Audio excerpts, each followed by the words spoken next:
Most of us remember our first set of wheels, from our first tricycle, big wheel, scooter or skateboard, even our roller skates. It was a dose of independence, a taste of freedom. As communities make it easier to use pedal power to get around, more people are enjoying the benefits. Fewer cars on the road means less traffic congestion and cleaner air. More miles on a bike results in better health. And cycling boosts the economy, supporting more than 1 million jobs nationwide. At the beginning of this decade, cycling was the second most popular outdoor activity in the U.S. 42 million Americans aged 6 and older rode a bike for recreation. And nearly half of all Americans said they would like to see more bike facilities in their communities. Leaders from cities and towns across the U.S. are making efforts to create opportunities for those who want to utilize active transportation.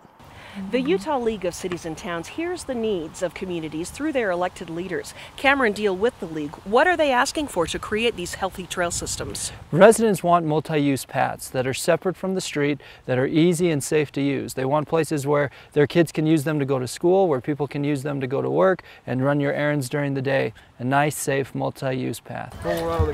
Cameron shows us a city that serves as a good example in providing active transportation alternatives. The city, at the base of the Rocky Mountains, has figured out how to connect homes to the workplace, to the parks, and the mountains, and just about anywhere one might need to go. Cam, tell us what it is about this place that makes it so easy to get around. Well, I could tell you, but instead I'd rather show you. Well, the benefits for a system like this are phenomenal. First, you're taking cars off the road because people can use the safe and easy multi-use path system as an alternative means of transportation. You can go anywhere you want in town on a mixed-use path, including going to work. Your kids can use the bike path to go to school. You can ride your bike for fun and to get in shape. You can ride to the farmer's market, and you can go shopping. You can ride your bike to church, and you can even ride your bike home. In this city, there are 145 miles of designated trails for hiking, walking and running, and cycling, and 60 miles of paved trails that run through the city. In this community, more than 10% of the population uses bikes for routine trips on a daily basis. There's a lot of people that their only transportation to and from work that they use, they probably have a car, but the only one they use is a bike. And some of those trails are open space trails here on the flat. But they're not a mountain bike trail, they're a transportation trail. We have some trails on open space that really are managed by our transportation folks. In some areas, multi-use paths provide 3 separate lanes for bikes going each direction and for those who choose to walk. In neighborhoods, cyclists use paved paths or bicycle lanes and can routinely find signs pointing out directions and even mileage to familiar streets, parks, and areas of town. When cyclists must ride with traffic, there are designated bike lanes with directive signs marking the proper areas to ride or turn, and caution signs so that traffic can steer clear of bicycles. Whenever possible, cyclists and pedestrians are kept out of vehicular traffic. Tunnels conveniently run underneath busy roadways. We have a 10-foot wide multi-use path, and it's basically white concrete. It's got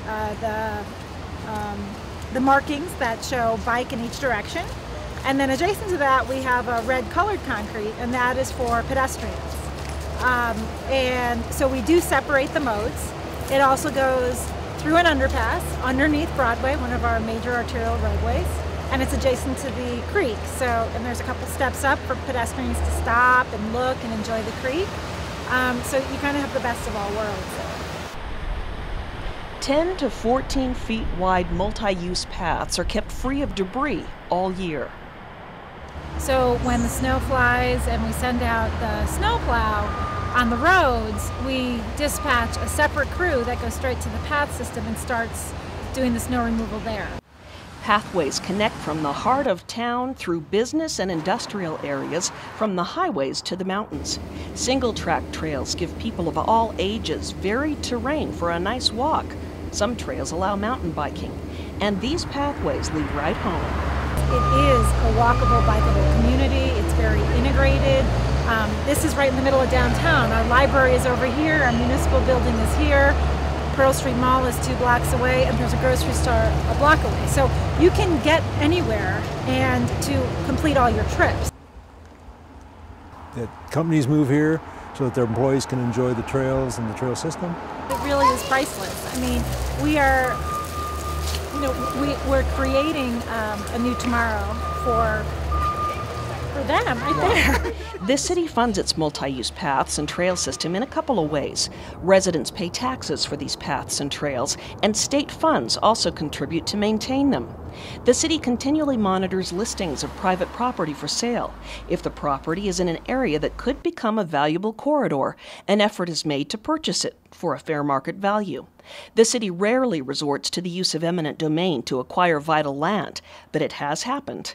Studies show retailers near a pedestrian plaza see a higher number of sales, and property owners are able to command increased fees on rental properties because it's where a lot of people want to be.